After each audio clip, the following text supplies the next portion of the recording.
Well, that's good. How was St. Louis? It was good.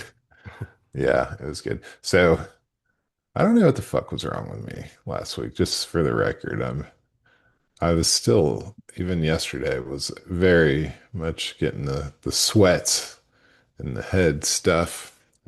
Today I'm feeling much better, but it's Well, it's been good. like a fucking 7 day dredge. The only thing that made me feel like a normal human being was getting shit faced on Friday in St. Hell yeah. Louis. So I totally nailed that. Fuck Hopefully, yeah. yeah, I think I enjoyed myself too much That thoroughly. I think, happens. yeah. Sorry, No, you're you were fine. saying? You don't think that No. I could have enjoyed myself too much? No, Is I that? said it happens. You're Yeah, good. okay, yeah. Fuck No, it it. happened. AJ told me a little bit about it. Oh, did he tell you Yeah, all my shenanigans? shenanigans were pretty crazy, but it happens.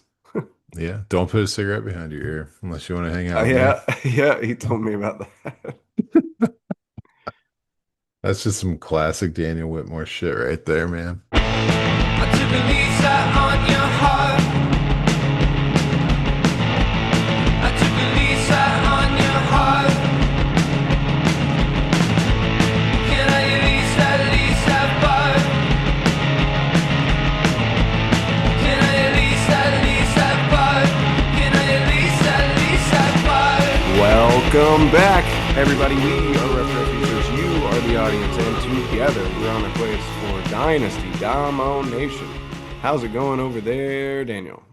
Oh, it's going well, man. I'm on the up and up, full recovery, ready to hash out some RDR magic. How are you Yeah. doing, man? You got your Pacers making some history over there, or like you're just Oh living your best yeah. life? Yeah, it's been fun. I got the Pacers hat on, rocking it. Can't say that I'm like the biggest basketball fan of all time. I won't claim that or have suffered as much as some other Pacers fans have, but I've always been a fan and kept an eye on them. So it's cool to be back in Indy while they're making the finals for the first time in 25 years.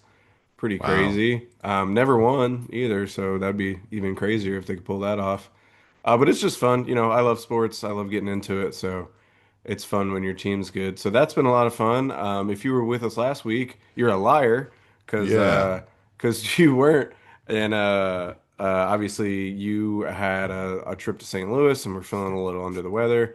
And then I just couldn't be asked. So that's what happened last week. Sorry we didn't let you know in advance. We will let you know this time that next week I'll be MIA. I'll be at Bonnaroo in Tennessee. So no pod next week, but we are here this week, and we're gonna hit you. If you were with us 2 weeks ago, we did the plus and minus after the draft of fantasy, and we're gonna do the same thing, but for IDP. We're hitting the IDP train again. Something we've been getting into a lot recently. Still fairly new at it, so hopefully we don't sound too much like idiots. But it's gonna be the same format: three pluses after the draft and three minuses after the draft. You got anything to add before we get rolling here? No, man, same format like you said. I think we'll make it make sense as we roll. Nice. All right, sounds good. I'll let you take the first one. You want to go positive or negative? I'll go with a positive. Cool, cool. I think that's the way to do it.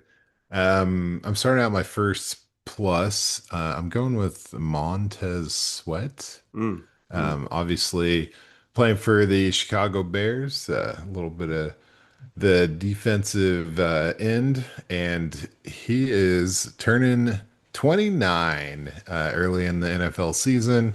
And he's coming off of his lowest sack total in a full season mm. last year Yeah. with six. And I'm like, oh man, he's had some up and down years throughout his career, and then this is the second year with the Bears, only had six sacks. And you look at like the Bears as a whole in the defensive line on the PFF into season rankings, they were 23rd. So he wasn't necessarily pulling his weight nor getting any supplemental support. So you look at all that after he's got a contract netting him about 25 million a year.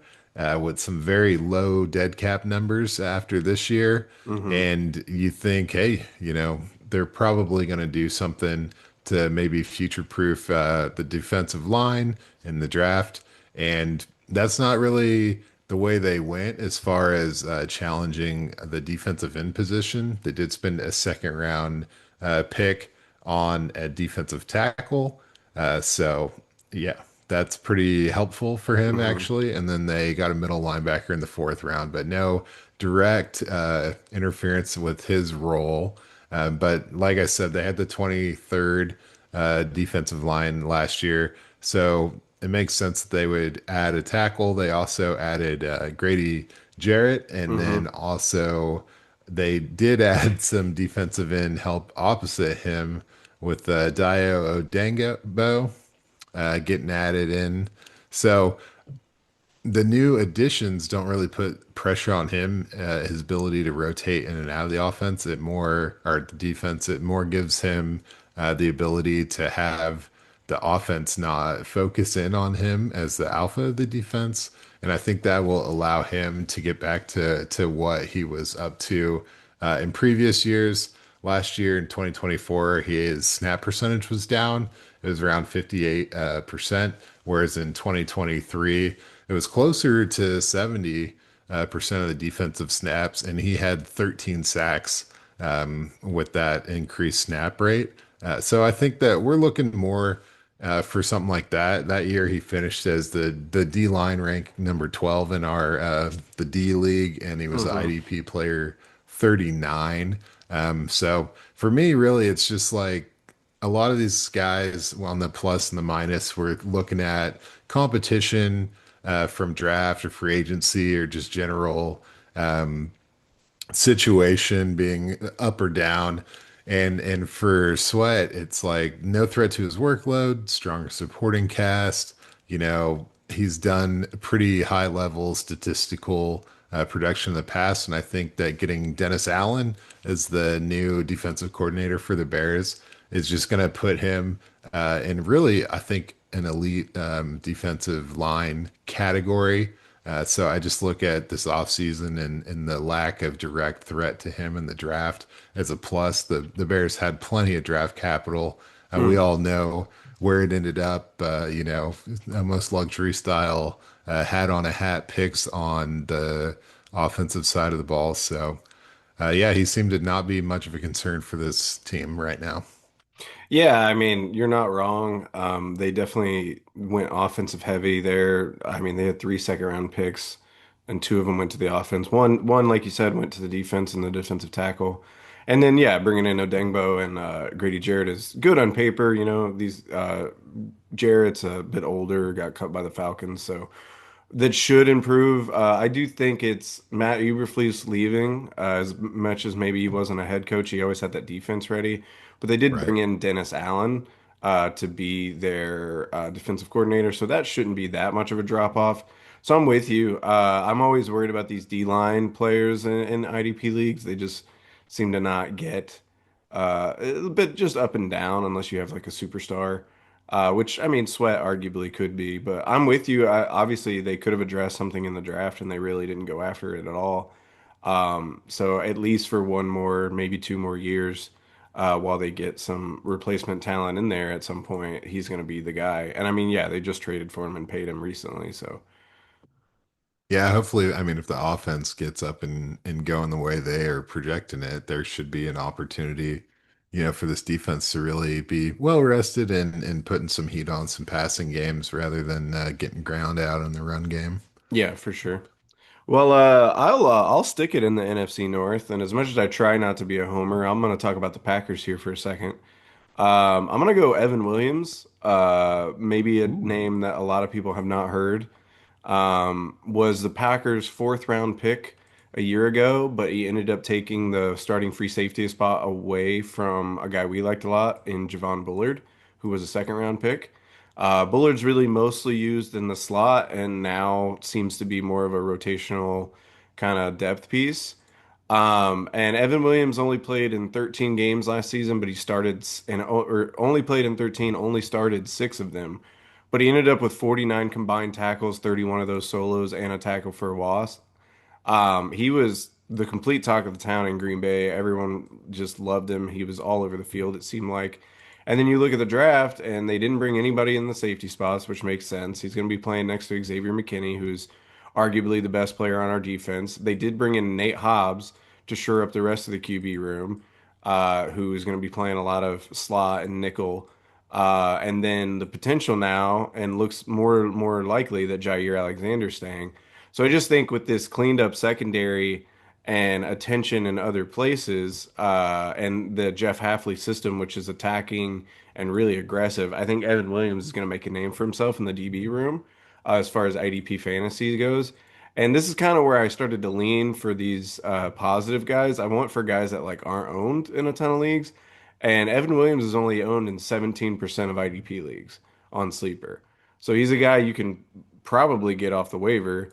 If not, you can get him for pretty cheap typically. And I do think he's going to rack up some tackles because they do use McKinney as more. I mean, he's used everywhere. He's a stud, but he's more like the coverage guy, the guy we're trying to get interceptions off. Where Evan Williams seems to be more of the run stuffer. So I think that's a good move to kind of sniff around him with the fact that he just kind of beat out Bullard. But it seems like that secondary in the second year of Jeff Hafley should be a little better. That's pretty awesome. And I guess I wasn't really tracking this closely. I didn't know you guys had a Evan Williams green label. That takes me back to my college years. So I'm a big fan of Hell yeah. that. So I'm gonna have to keep my eye on him. That's a hell of a combination. Yeah, should be tough. Sorry, it's got an old school throwback, but that's got No, my I heart love right there. it. But okay, well, they can't all be good news, right? Yeah. I'm gonna go with a negative. Okay. And I'm going with Gregory Rousseau on Okay. with the Bills.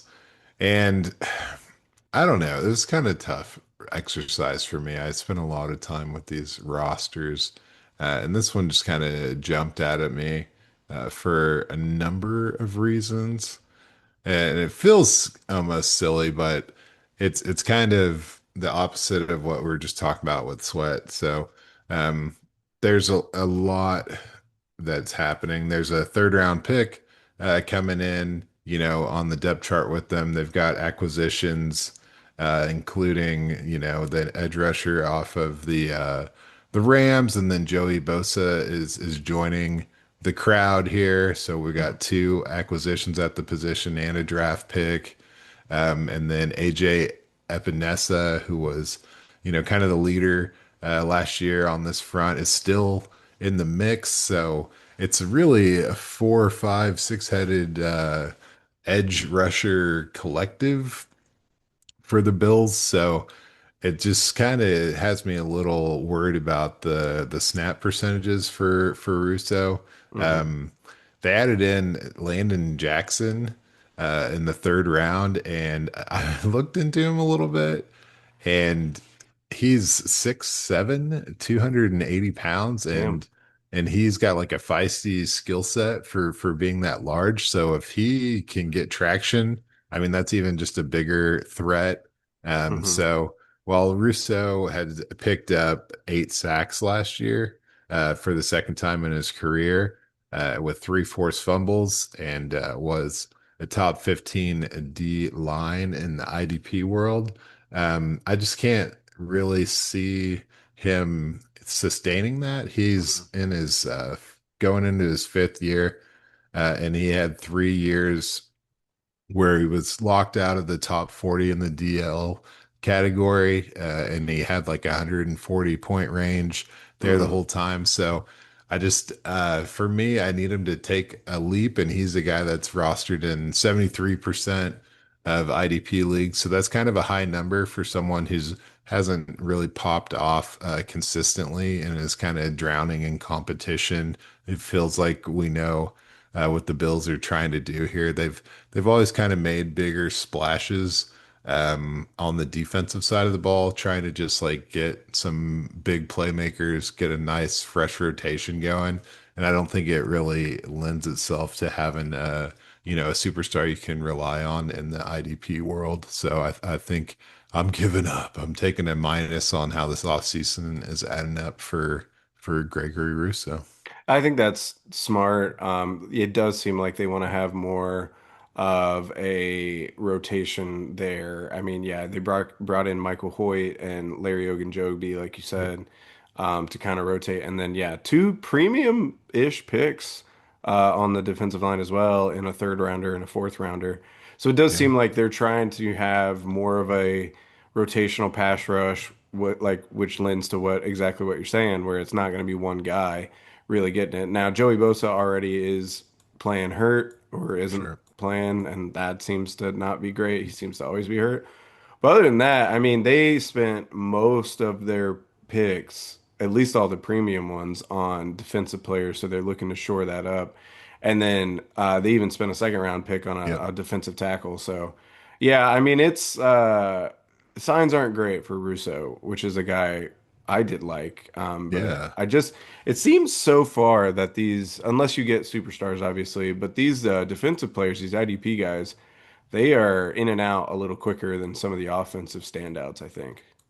For sure. Yeah, they don't really like establish a brand, you know. Hmm. It's every game, your job is almost at stake. Your snap shares are Yeah, up for grabs. yeah, absolutely. Um, I'm gonna get into a guy who plays for the Bengals for my minus, and it's gonna be Jermaine Pratt. And last season he was the linebacker 13 in our scoring, which is pretty good, and that's not even taking out edges. So that's just those combined positions. He was the 13, and he was good. 143 tackles, two interceptions. He did miss 12.5% of his tackles, and he had a passer rating of 103.5 against. And he's 29 years old. The Bengals also fired Lou Anarumo. I don't know that was, he kind of feels like kind of scapegoaty to me. Didn't have a lot of great players on the Bengals defense, but whatever you want to say, that already prompted Pratt to request a trade, which has, as of now, gone ignored. But kind of worried about how he's going to fit into the new scheme with Al Golden. And then, maybe wouldn't be as worried about it, but then the draft capital would say that probably not a fit for long. They took Demetrius Knight in the second round, 49th overall. So that's a really premium spot. And he was the third linebacker off the board behind Schlesinger and oh, the Eagles kid, Jahad Campbell. So that's a premium position there on a team that needed some defensive help.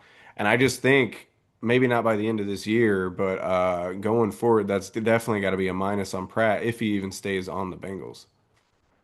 Yeah, I think that kind of the whole Bengals defensive side of the ball's got a bit of a shakeup as far as the vets go. It's kind of the new story, old story. Hmm. But I think isn't there still turmoil with Trey Hendrickson? Oh yeah, I mean, it seems like he's not even gonna, He's gonna show up unless he gets traded or a new paycheck, and that doesn't seem good. And then Shamar Stewart still holding out. Their number oh one my pick. God. So Yeah. yeah, Okay. whatever they're doing over there, not great. Yeah, and you can see him like if you just look at the depth chart, the amount of day one, day two picks over the last 2, 3 years, just trying Hmm. to establish, that front and a little bit in the linebacker game, especially out of this past draft. It's yeah, I mean they're white knuckling on the road, just trying to hold that crazy train together because it's Hmm. got a lot of speed, but it's not really built for the long haul. So there's that metaphor. It's completely done now. That was Sick. beautiful. Thank me. Loved it. Yeah. Good Lord. Okay. Well, only one thing to do is go to another plus. Yeah. Okay. Okay. I'm just gonna gradually just get older with my players. Um, and I'm going with Alex Singleton. Okay. Um, So yeah, obviously the linebacker for the Broncos, he's 31 years old, and that could trigger some fears. He only played 3 games last year. Oof. That could also elevate some fears. ACL tear. Yep. That's never really a good thing. Even if you were just, a bus driver or something, you don't want that to happen, but definitely not as a linebacker.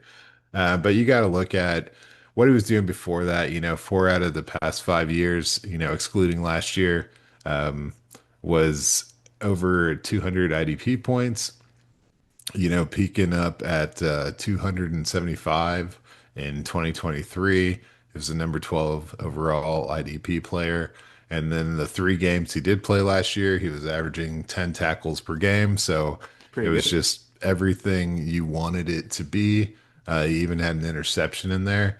And then all the news is like the surgery was in October. He'll be active, or he's already in OTAs doing the thing, going to be a full go at camp. And no one's ever said that before. No one's ever, been that optimistic about a player. So I just tend to believe it, period.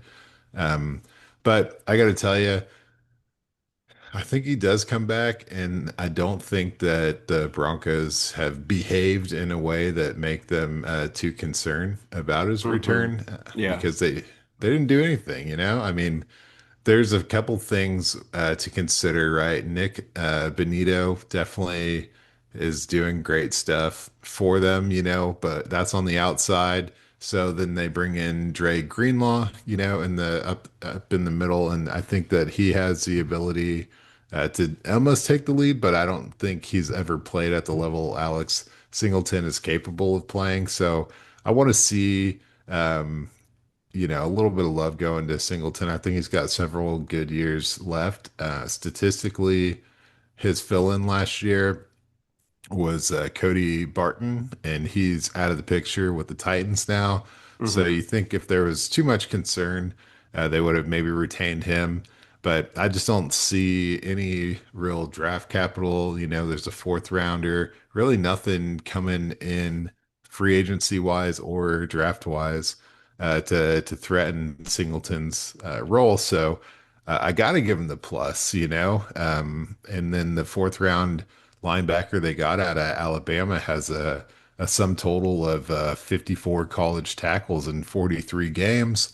So I think that was maybe a trades projection and not necessarily a day one threat whatsoever. So we'll see how it ages. Definitely keeping an eye on him throughout the offseason. But I do think he's probably going to come back and be a contributor in a pretty big way. So I think he's got a plus just from the confidence level of the team. Yeah. I hear you. I do think Dre Greenlaw is not somebody to be slept on. He's had 2 seasons of PFF grade of 80 or higher. So he's a stud, man. I mean, he's had some injury troubles on his own, but it doesn't mean that it doesn't mean that two linebackers can't um, be successful in that area anyway. So if Singleton does come back off that injury, fine. I mean, yeah, he's been a great player, and that's a stout defense that they're coming into Hmm. too. It's going to be hard to throw on them with how good their secondary was last year, and then they bring in Jahdae Barron in the first round, and then yeah, like so people presumably might try to run the ball a little more, which is going to open up Singleton. To get some of those tackles, and like you said, averaging what you said, 10 tackles a game in the games he was playing. Yep. It's pretty legit, man. Oh So yeah. it's tough to argue with what you're saying. I do think Greenlaw might be a little more of a threat than you think, but Oh, I still come think they're going all to the be way out. sick. All right. Well, I'm keeping an eye on both these guys because historically the Broncos defense has been, Pretty um, good. yeah, it's pumping out some IDP points. Oh yeah, for sure. I'm gonna go with the Los Angeles Rams for my next plus. This is an older guy as well. I think he's 29. I forgot to write it down, but he's dealt with a myriad of injuries throughout his career. That's Troy Reeder. And this one is really just about the fact that if you looked at the Rams roster, they desperately should have addressed the inside linebacker spot in the draft, and they waited until the fifth round to do anything about it.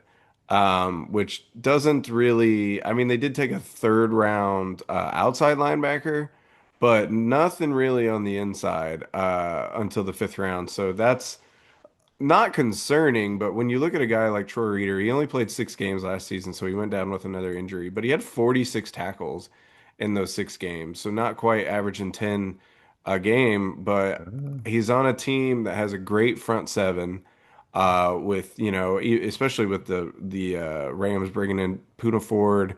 They already had Kobe Turner and Brendan Fisk, and then you add him with Byron Young, and Jared Verse on the outside. It just I think I don't know that Reader's ever going to be like a special member of your IDP roster necessarily, but I do think he could be a reliable guy that you can have on your bench and throw in when you got bye weeks or throw in when you get injuries because I just think he's going to be vacuuming in tackles at some point. And he's only rostered in 15% of IDP leagues as well. So he's a guy that if you have an injury and you need to pick somebody up, I think he could really, really help out some teams. Again, I don't think you bank on him. He's not going to be like Zach Bond was last year, where you can pick him up off the waiver and get the second overall linebacker by the end of the year. But I think if you need a consistent role player and a reliable source of tackles, I think Troy Reader can really help you out. well, I got to tell you, pretty pumped about it. I'm not gonna go full Dre Greenlaw on you, but I do like Nick Landman, who's a Okay. free agent acquisition out of Atlanta coming in. So I'll keep an eye on him, That's but fair. yeah, I don't think on this defense in particular, I think the player out there is going to be big time, and it looks like Reader's definitely going to be that guy. So I'm with you. I'm with you on this one, 1,000%. Hell yeah. Well, I guess 970%. It's 30, I don't know. All right. I'm losing myself here. I understand. Stay with me, America. We got this. Okay. been a long week. It's been something. Okay, I guess I'm gonna go with another minus. Okay. It is minus time. Yes, sir. All right, let's see if we can do this correctly. Okay, I'm going with Quiddy Pay. Mm. So I don't know. Okay, coming off a season with 8 sacks, he just hasn't been able to turn it on, in my opinion. Hmm. He was a first round pick in 2021. I saw he was like a post rookie draft cut to make waiver claims or like roster space in our D League, and that kind of sums it up pretty well. Hmm. Um, but it looks like, I mean, to me, Indianapolis is just keeps going back. They got the Latu last year in the Hmm. first round. Hmm. And then this year they went back to the defensive end in the second round. And man, I cannot say his name. I meant to practice the name, mess that up. But he's playing out this option year. He hasn't had an extension. It just feels like exit music to me as far as Hmm.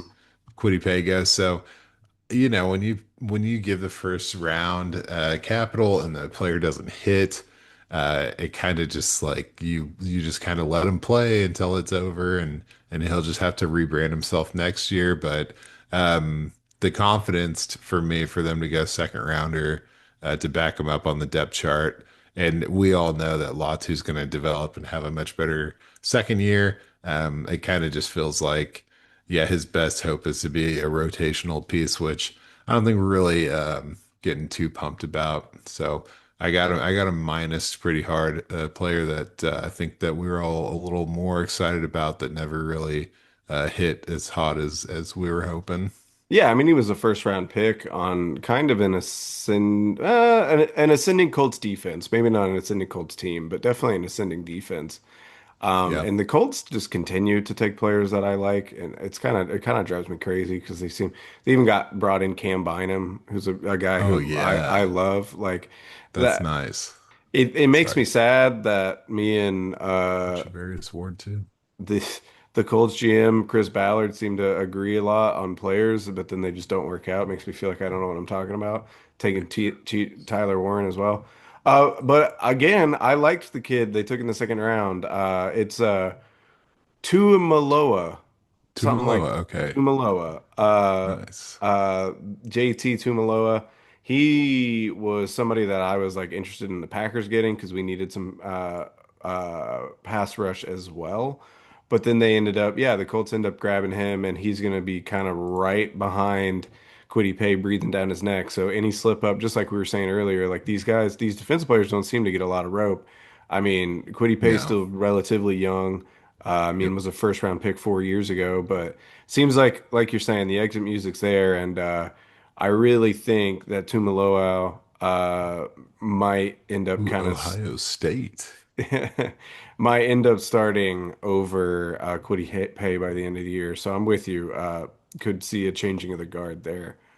Um, I'm gonna hit this one really quick because it's gonna be fairly obvious why I think this, but Arnold at a BK, at a BT, I forget, but all these defense players, man, Dude, this, they're like tough. I they're know so tough. it. But he's You can the tell.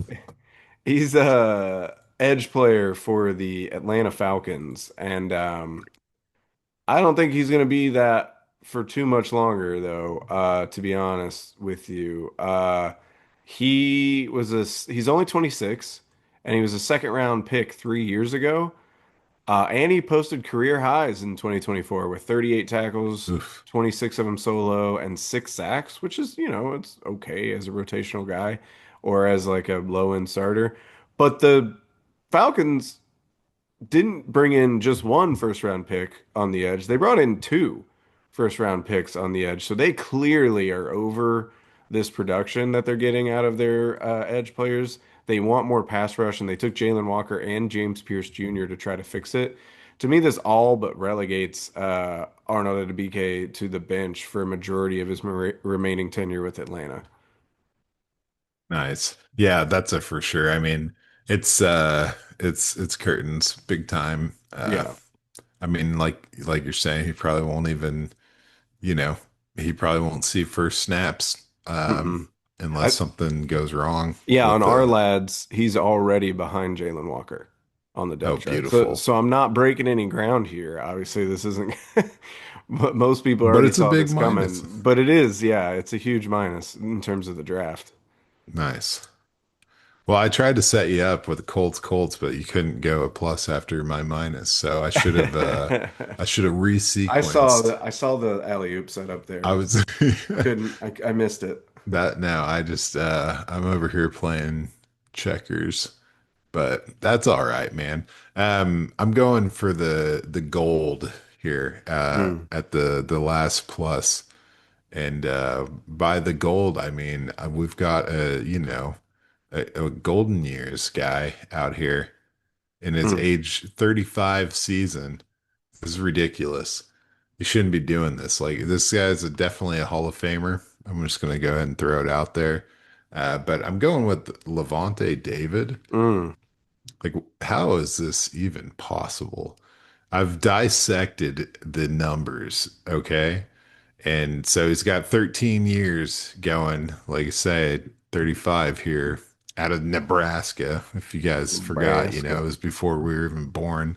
But that was bad. No, this guy's younger than me, so I got to cool my jets. But um, 11, 11 of his 13 seasons have been a top 25 IDP player, and Wow. six of them have been top 10. Um, but when you get to 35, you got to imagine like your team's probably looking around a little bit, right? Mm-mm. To like replace you kind of. No. That's just not what's happening. I'm telling you, this guy is unreal. I'm just blown away by his stats, so I'm just gonna keep talking about him. But so 13 years and um he's only gone 1 year without a sack. He's only gone 1 year without a forced fumble, and he's only gone 2 years without at least 100 tackles. And none of those years were the same year So he's always just like statistically filling in to maintain this extreme production. And now nothing, Hassan Reddick comes in, not even playing the same position really. Hmm. And Not even playing at all. yeah. Actually, he's sitting out.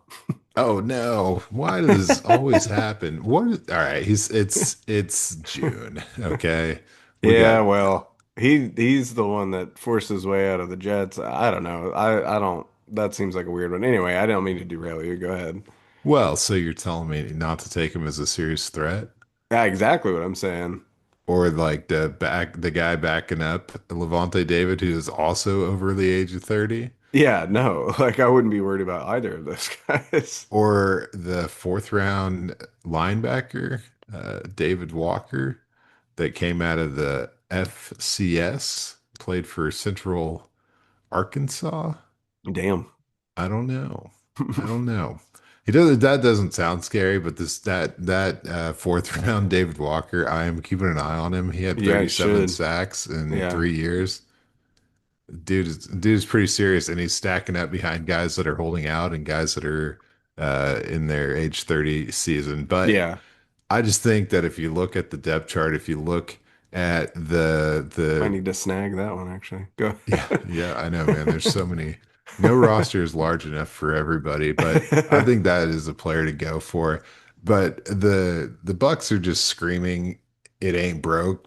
We ain't gonna fix it." And I Yeah. think they're just like, they're just pressing their bets with Levante David, and it's got to be a huge plus. I mean, he's got the keys to the car, and they're gonna drive until the wheels fall off. And the way he's still playing, the way he played last year, it ain't falling off, man. I think that he's still got a few good years. This is getting nuts, but I mean, the past 2 years. He's been over 120 tackles each season, past 3 years. So he's not showing signs of slowing down in the age 30. He's been consistently on the field, no major health issues, hasn't missed more than half of a season ever. And that was only one time where he even neared that mark. So I think he's good to go. He might have got the fountain of youth going, and I'm in it. I'm in it, man. But yeah, let me put my waiver in for David Walker real quick. Yeah, you better do it before I do it. But yeah, I mean, like you're saying, the fact that nobody was really blotted in, and even the guy that was, it was on the outside, not the inside. Right. Nobody's going to be touching David, and he's been such a higher level producer. And I bet because of his age, you could probably still get him fairly cheap from somebody. Yeah, not Um, me. s- yeah. So yeah, I mean, Levante David is a stalwart of the IDP world and uh should remain so over the next couple of years. I mean, I know there was like talks that they might even be getting rid of him, and they didn't. They stuck right by him. The Bucks like to stick by their guys, and until the production's gone, I don't think it's gonna go anywhere. So I did want to throw out one honorable mention before I get to my last guy. Devin White was injured in his first year with the Houston Texans, and now he is on the Raiders. I just think that's interesting because he kind of moves right into the starting lineup on a team that just lost Robert Spillane and Devin Diablo. Mm. Uh, and we also have a team, Pete Carroll, who likes to play hard-nosed football. He was the guy that had Bobby Wagner for years. So Devin White's a guy I wanted to throw out at least. But you kind of mentioned it. I'm going to go back to the Colts. Well, always seem to be in there, and it just lets me down all the time. But apparently, I'm on the if it's broke, keep doing it train. But Yeah. Jalen Carlisle's, I'm not exactly sure. Should have looked that up. Sorry, everyone. But he's 23 years old, and many mock drafts had the Colts taking a linebacker in the first 3 rounds. They didn't take one at all during the draft, not even a late round flyer on somebody. So no threats to that linebacking core were really brought in through free agency either. I mean, you got a couple guys that are like depth pieces, Jacob Phillips and Joe Baki, that were brought in, but like nobody that's going to be threatening the starting lineup. And in 10 games, only six starting. Carlisle's had 36 tackles, which is, six a game, Jeez. and two tackles for loss. The thing with him, it might be similar to the Troy Reader take I had, where like he may not be like a game changer with you because he's playing next to Franklin, who just absorbs tackles. But he has a clear path to starting 17 games, barring an injury, and he's only owned in 25% of leagues. So that to me is just a guy that you should at least keep an eye on, if not just scoop up in deeper leagues and just have. Because I mean, it's a team that very well may be on defense a lot, depending on how their offense goes. Might be stopping a lot of runs, or at least trying to stop a lot of runs on some teams that are up on them. And just a guy that could absolutely, he's going to get a lot of playing time and could see a lot of opportunities to get you some tackles. I like that. Yeah, that's a good call, man. It's here we are with the full circle Colts moment, the only team we were double dipping on tonight. And when you lay it out with the linebackers, obviously Franklin and the things they've done in the secondary, the season Nick Cross just had, and then hmm bringing in Cam Bynum and just everything they've got. I mean, it kind of makes it feel like, oh, obviously they're throwing every pick they have at the D line because there's so much going on in the back that they don't have to Yeah. really reinvent that. So. hmm Pretty cool. Should be a good year. I'm excited, man. Get Ward and Bynum in there and Yeah. see what sticks. So these linebackers are kicking ass, and hopefully, yeah, DeForest Buckner is always going to be doing good things. Hopefully, Latu gets in there. Man, it's a good little lineup. You guys might have some fun. I don't think you're gonna have to worry about a deep run playoffs wise like the Pacers are doing, but you could have something to hang your horseshoes on this year. Well, they can hang their horseshoes. I'll still be doing that green and gold, but Oh, you can't be that close to the action without getting a little pitter patter in the heart. that's But fair. That's fair. Well, you got a last minus for us? yeah, dude, do you want to talk about Captain Obvious? I have arrived. I am going with a big minus on Kayvon Thibodeau, man. Yeah. Thibodeau. I mean, it is clear as day what is happening with his situation. He hmm just doesn't really have what it takes to fend off Brian Burns. And then obviously they're getting a little badass and Abdul Carter coming off at third overall pick in the draft just this past spring. So you look at that and Dexter Lawrence, and it's like pretty solid front, kind of odd man out situation. hmm He's gonna probably be one of those IDP, like, almost roster cloggy type players, because he's got some pedigree and he's had some success. Coming off of a pretty good year, 11 and a half sacks and three forced fumbles. But I don't know. I just don't think that he can compete with the rest of the guys on this line. I think he'd hmm probably be a pretty good, maybe number one guy on some teams. But he wasn't helping out the Giants very much last year. They had that PFF end of season D line rank of 16, which is disappointing considering how much they've invested in that group, especially. I mean, you get the Brian Burns trade in there, and it really seems like they're pouring gas on this fire and still shivering. So for me, I think that they exercise this fifth year option, Thibodeau, that is, in order to entice maybe a trade. So I'm looking at maybe they feature him early in the season and try to cash in on him. But if he doesn't get traded, I don't think that he's necessarily a guy that you want to really get too spicy on. If you can dump the name value, it might be a good time to do that. He hasn't ever really broken the 400 point mark, and now he's facing an increased level of competition. So I mean, it's a clear minus. It was the moment that pick was submitted. So I don't know what else to say about it. I mean, there's not much to say. Like you kind of hit the nail on the head. They just paid Brian Burns. Now they take Carter in the top three. It's just, I mean, it's pretty much signed, sealed, deliver that it's over for Thibodeau. And he just hasn't been. I mean, he was like a top five pick or whatever. So like, he just hasn't lived up to that potential. And maybe in a new change of scenery, if you want to hold on to him and hope he gets traded, maybe go for it. But yeah, I'm kind of with you. He's probably just going to be. I mean, there's an argument to be had that like now all three of those guys could open each other up because who are you going to guard? But even if that is the case, it's not going to be consistent. It's some weeks it's going to be Carter, some weeks it's going to be. It's not like all of a sudden Kayvon's going to be the guy because they Yeah, have these other guys you have to worry about. So yeah, I'm with you. I actually had him as an honorable mention as one of my minuses as well. nice. Following him in the honorable mentions, any Brown linebacker, not named Carson Schlesinger.